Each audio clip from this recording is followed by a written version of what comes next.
The Protestant Reformation is one of the most important game mechanics in the mid-game, and that's why I'm going to make this video a very detailed guide on everything you need to know about the Reformation and every single Reformed religion in the game, and all of that in one single video. I'm the student and it's Monday, so let's get right into the video of the Protestant Reformation.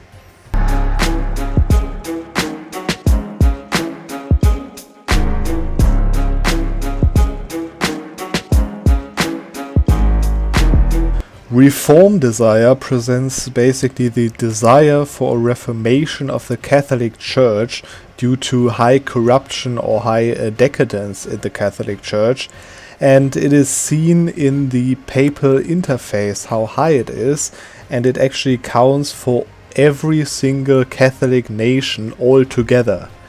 And there are three ways to increase that desire. Number one would be the Catholic events, and this is also the biggest part of the reform desire increase, because those events are triggering fairly often, and they can trigger for every Catholic country in the world.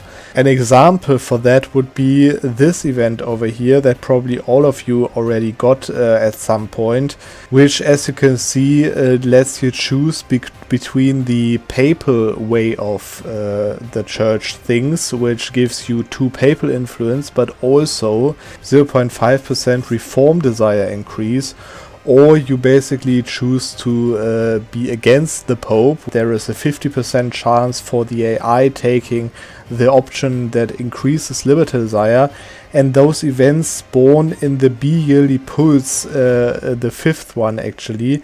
If you don't know what bi-yearly pulse events are, just check the wiki, the Paradox wiki on EU4, which explains that quite well. But what it basically does is gives every single Catholic nation a chance of 100 out of 2,100. So it gives basically every Catholic nation a 5% chance, almost 5% chance, every 2 years of triggering such an event, right? And as you saw, the chances of them taking the options with the reform desire are also 50%, which means that essentially it's like a little bit more than a 2% chance for every 2 years per nation to increase the liberty desire, which also means that the less Catholic countries there are, the longer it's going to take to get to 100%.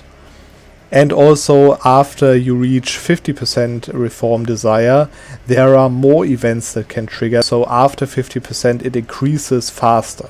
There is also another way how the liberty desire can increase, which are heretic rebels over here, as you can see, such as those that Scotland over here has.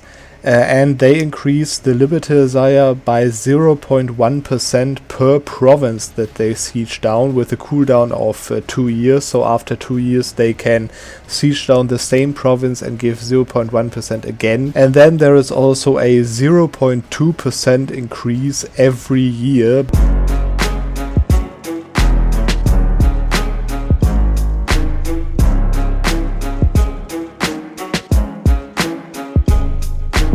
If that Catholic reform desire reaches 100% or more, then the event, the Protestant Reformation, can trigger. And the requirements for that event I showed you on the screen right now. You can just have a look on them. Basically, it means that you need to be a Catholic, not the defender of the faith, not the Pope, with your capital in Europe, and a province that is eligible to be a center of Reformation, which is basically also in Europe, Catholic, connected to the capital. And the reform desire needs to be 100%, as I already said. And this event has a mean time of happening of 4,000 months. 4,000 months means actually 333 years, which means that it's a really, really long time to trigger. But it obviously can trigger in every single Catholic nation in Europe. which is also the reason why this event will trigger pretty soon after the reform desire hits 100%. There are also some things that reduce the mean time of happening, or increase the mean time of happening for that to trigger, such as the time increases if the papal state is in the HRE, or the time decreases for nations that are less than 10 cities big, or for nations that are an OPM. If you spawn that event, one valid province that are set with the requirements before will change to Protestant religion and will get a center of reformation also of the Protestant religion, and the province gets the modifier religious center of -5% missionary strength and religious zeal of -100% religious missionary strength for another 25 years, which makes it impossible to convert the center with a missionary in the first 25 years.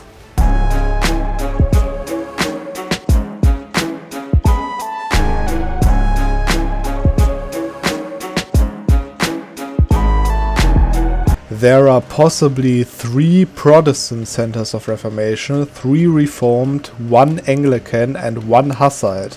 Both Anglican and Hussite can be created through event or via mission on the Hussite path. And the first Protestant and Reformed centers are spawning via an event, but the other 2 centers in each religion can spawn in any country that switches to the religion via the interface of the religion over here that you can see. You can just convert like that if you are Christian religion, and then there might spawn a center of Reformation if there weren't already 3.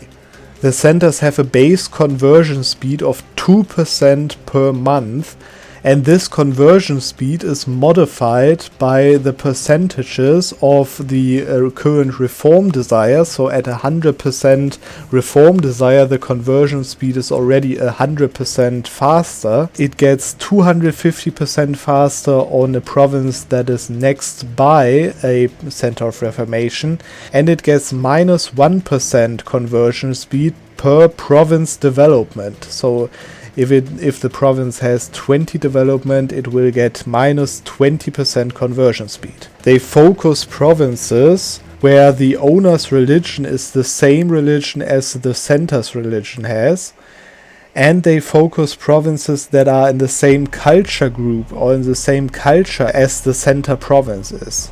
They ignore provinces that are uncolonized, that have an active missionary, that is Rome, that already have the modifier religious zeal for -100% missionary strength, that have another religious center that are Reformed, Protestant, Anglican or Hussite religions, so a Reformed center won't convert a Protestant province.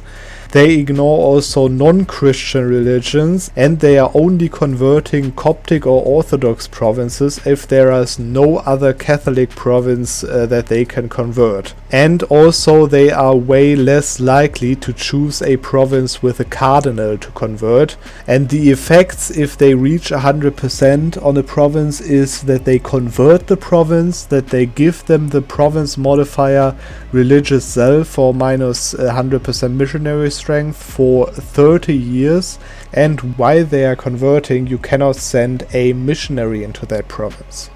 If you want to destroy those centers, you basically have to convert the province to another religion, which you can either do manually, which is pretty hard because it gets the -5% missionary strength on the province because it's a religious center, or you could convert the nation if the religious center is in the capital province, because if you convert a nation through war, then their capital province is going to change to the new religion immediately, which destroys the center immediately. And also, I don't know how many of you watched my video on how to uncolonize lands, but if you uncolonize that province and then send a colonist in with your religion, and it's a different religion than the center, then it's also instantly converted and kills the center.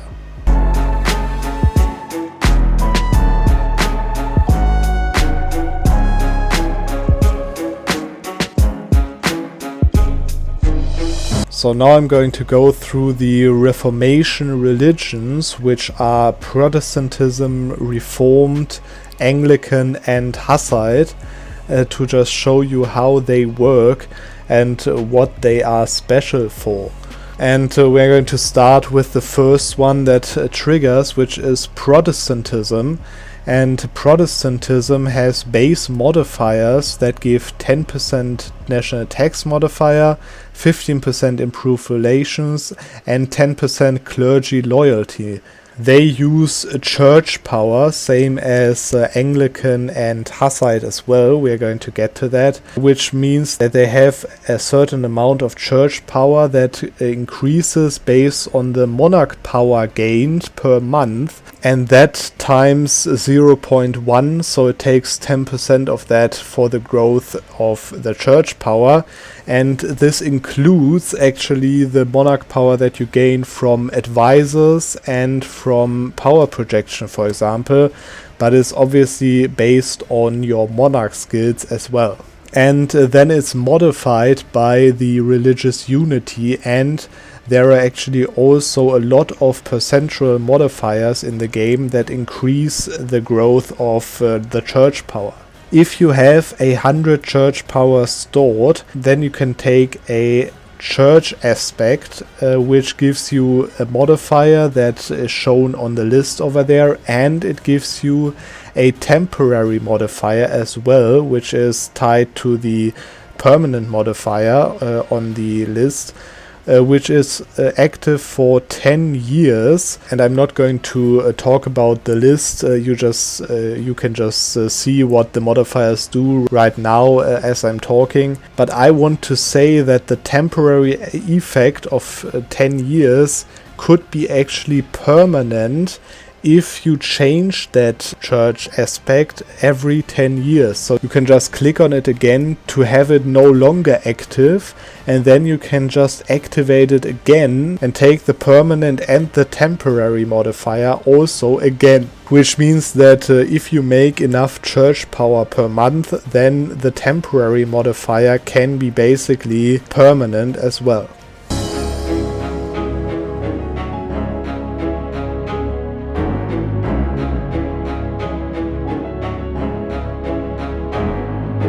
The Reformation starts with an event which is called the Reformation branches out, and you can see all the trigger conditions and requirements on the screen right now, but basically what you need to trigger that event is the Reformation. So the Protestant Reformation needs to be active for at least 15 years. And then it's like almost the same requirements and effects that the Protestant event that I already showed in the beginning of the video does, with the difference that this event only has 40 months of mean time to happen, which is even further reduced if you have any province occupied by rebels. Then the mean time of happening reduces to 20 months. So it doesn't take as long as the Protestant Reformation take, and this means that you also don't need that many nations to trigger it relatively fast. The effects are basically the same as the Protestant event does, which is that it spawns a reformed center of Reformation instead of the Protestant one, and gives the same two modifiers of center of Reformation and religious zeal to the province. The base modifiers of the Reformed religion are +1 advisors and +2 tolerance of heretics, which is really helpful because after you convert through the screen that I showed you a second ago, you will have no religious unity basically, because all your country will be like Catholic or Protestant or something, which means that this 2 tolerance together with the burgher privilege actually makes it into the positive of tolerance of heretics, which means that you won't be suffering penalties from religious unity. The Reformed religion uses a special mechanic called fervor, which actually got updated, I think, in the 2 last major patches by quite a lot. So I think a lot of you might not really know yet how this exactly works. So I'm just going to show it to you right now. The fervor is based on a flat modifier that ticks up every month. That is based off of 1 every time, which is base, 1 if you are at peace, 1 per stability, so +3 at 3 stability, 1 if you are defender of the faith, 1 for 100% religious unity, 1 for the Cologne Cathedral, the Duomo de Milano, Notre Dame Cathedral, or Jerusalem Monument, all on tier 3 give +1 as well as 0.5 for the clergy privilege, and +1 if you are at 100 prestige. And there are also a lot of more minor bonuses for the from the ideas or modifiers or from government reforms. And the way it works is that the fervor gives a base modifier. If you are at 100 fervor, you get -10% construction cost, -10% step cost, +10% improved relations, and -5 years of separatism, which is already pretty strong in my opinion. But on top of that, you can choose between 4 different focuses, which is trade, war, stability, or diplomacy. And you can see it right now on the screen. There are actually a lot of pretty strong bonuses on that, and it works a little different than the church power thing, because if you activate 1 focus, then this focus costs you 8 fervor every month, which means that if you are able to get the fervor growth to 8 or more, then you can have 1 of those focuses active without losing fervor progress, which means that you get all of those nice bonuses for 100 fervor as well as 1 of the focus. You can theoretically even activate 2 focuses, but then obviously you would lose 16 fervor per month, so you couldn't have that active for too long for that matter.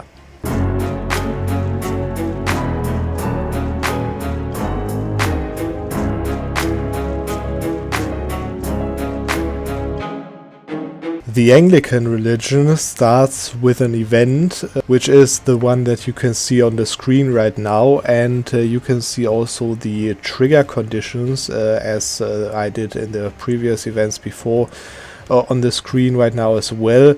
But basically it also says the Reformation has started 15 years ago. You're not allowed to be a subject, you need to be a Christian, not the defender of the faith. And now the special part, you need to be British or Anglo, primary culture, so the new culture that you can get as the Angevin Empire. And you need to have your capital in the Britain or the France region. The mean time of happening for this event is 120 months, so 10 years, but the time can be decreased if you are, for example, England and Great Britain doesn't exist, or if you are Great Britain or the Angevin Empire. And the time is increased if you don't own the province of London. On this event you have actually 3 options as a player. You can choose the first option, which is just convert to that religion basically, where you get money and convert to that religion. Option 2, where you can convert to that religion and get a center of reformation for the Anglican faith in one of your provinces. And then option 3, where you just don't convert, and this is an event which triggers only 1 time in the entire game, so if you choose that option, there will be no chance to get Anglican ever again in this game. For the AI triggering chances, it's the way that the AI takes the first option in 75% of the times and the last option, so not convert, in 25% of the cases, which is modified by some other modifiers. So for example, the AI is almost never going to choose the first option if it's not England or Great Britain, and it's never going to choose the third option to not convert if it is excommunicated or hates the Pope basically. And the second chance, so where it spawns a center of reformation, that option is basically deactivated for the AI, so the AI has a 0% chance of choosing that option. The base modifiers of that religion are 5% tech cost and minus 10% development cost, which is quite nice actually, and also quite unique. The Anglican faith also uses the church power mechanic, which I already explained in the Protestant religion guide in this video. So if you want to know how it goes, just check it out on the Protestant. And the modifiers that you can get from the church power are also quite unique in some cases. So yeah, just have a look on them right now as I'm showing them on the screen, and yeah, you can decide whether it's worth or not to go for the Anglican faith.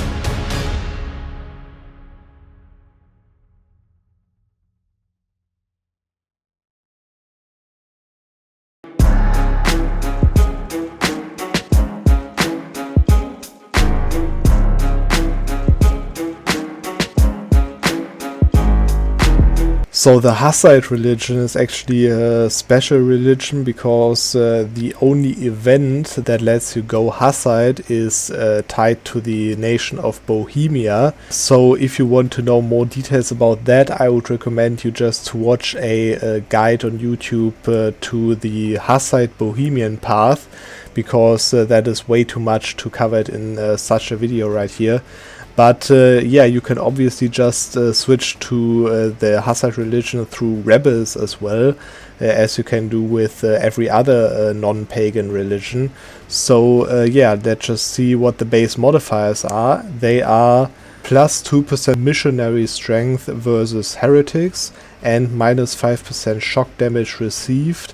The Hussite religion uses the same church power system as the Protestant and Anglican, which shouldn't be necessary to explain anymore. I've done that already. And the church aspects are obviously different. They have different modifiers, as you can see right now. But the difference to the Protestant mechanic is that they have only one modifier, or the modifier that you can see over there, and no temporary modifier. So it is a little bit easier to understand and to use.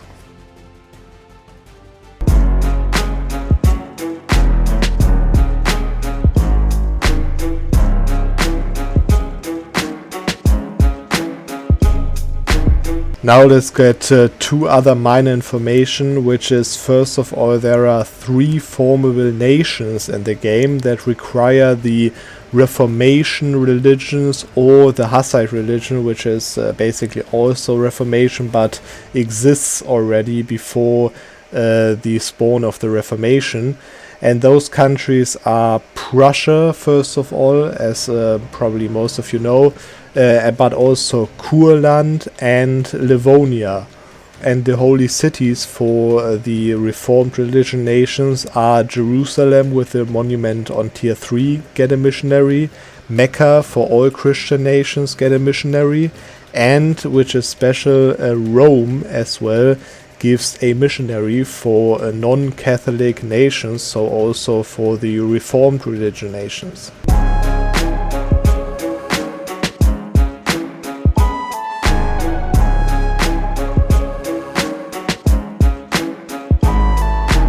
And at last, I want to talk about the Age of Reformation and the unique disaster in the Age of Reformation a little bit, which the Age of Reformation, as most of you probably know, starts 10 years after the Reformation event. And that means if you stop the Reformation from triggering, I showed you the trigger conditions earlier, then you also stop the Age of Reformation from triggering, which means that until 1610, if global trade spawns, you will be stuck in the age of discovery, which could be really good for the strong modifiers that it actually gives you. And if you want to go really hard, you can actually stop the global trade institution from spawning, which stops every other age from triggering.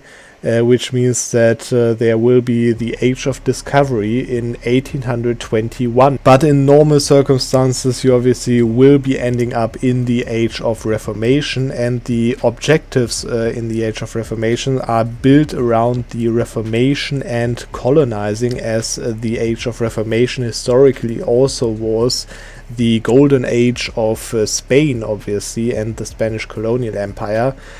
And the abilities of the Age of Reformation are actually pretty strong as well in some cases, because there is, as you probably also know, 5% discipline for mercenaries, or 25% reduced war score costs versus other religions, which you can stack really nice with Diplo ideas, for example, or the prestige for missionaries, which is obviously helpful because you are going to convert probably a lot in this age.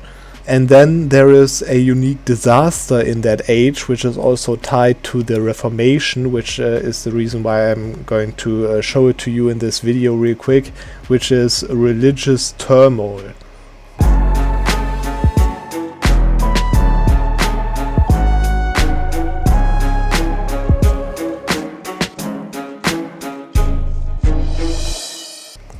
And this disaster triggers if you are Catholic, Protestant, Reformed, Anglican or Hussite, and the Reformation started already.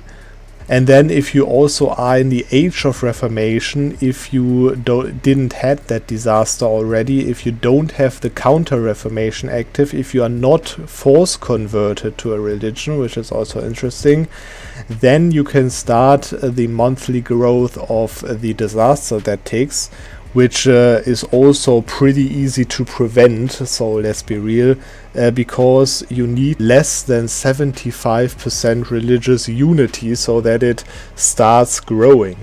And also if you have humanist ideas, then it also won't trigger at all. And also obviously you need to have any province of a different religion that is one of the reformed religions, so Protestant, Reformed, Anglican or Hussite.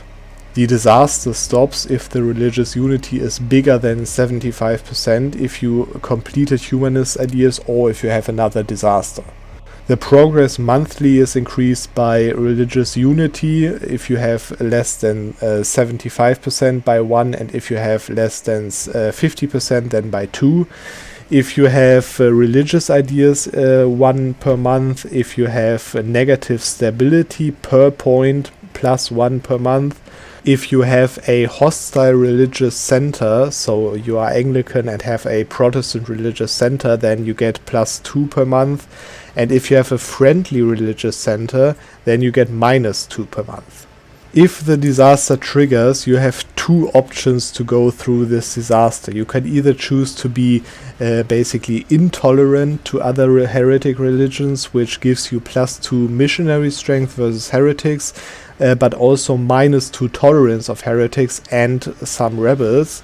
If you choose that path, you will be getting monthly events that could trigger, where you basically choose to either pay money or kill like rebel stacks that rise up. Or you could alternatively choose to be a tolerance society, which gives you plus 50% stability cost and plus 1 tolerance of heretics, which makes it easier to get high religious unity also, because if you have high tolerance, then the provinces of that religion you are tolerant to are less affected to the religious unity. And if you choose that, you can get monthly events that trigger, where you can choose to fight rebels or let provinces convert to other religions or pay some monarch points. The disaster can end via 2 ways. First of all will be if the disaster lasted for 25 years, and second possibility to end it will be if you fulfill one of the requirements of the religious unity be at 90% or higher, or no province being Catholic or one of the Reformation religions, which is not your state religion, or if you finished humanist ideas again, or if you were force converted, which also counts for rebel conversion. But by far the easiest way to end that disaster is obviously if you take the tolerant society path, have 100 legitimacy, which gives you both 1 tolerance of heretics each, which means that you are negating the -2 base already, so you'll be at 0, and then you just give out the burger privilege for +2 tolerance of heretics and heathens, which makes it +2 on the heretics in total, and this means that actually heretic religion provinces are not affecting your religious unity at all, which means that you can get easily to 90% religious unity or higher, and therefore end that disaster. And yeah, as I said, you can never get that disaster again if you had it already once. That was my detailed video guide on the Reformation and how to deal with them and how to use them. I hope you enjoyed the video, and I hope you could take something informative out of this video to deal with the Reformation, maybe to use the Reformation to your advantage, and we are going to see in the next video.